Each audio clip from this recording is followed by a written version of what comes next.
প্রিয় ভাই বোনেরা, তরুণ সমাজের সদস্য যুবকদের কর্মসংস্থানের কথা আমি আপনাদের সাথে সামনে বলেছি।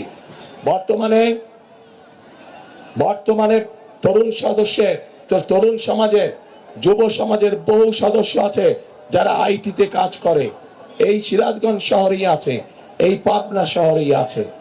তাদেরকে আমরা বিশেষভাবে ট্রেনিং দিতে চাই যাতে করে তারা তাদের কর্মকাণ্ডে আরো ভালো করে ব্যবস্থা গ্রহণ করতে পারে।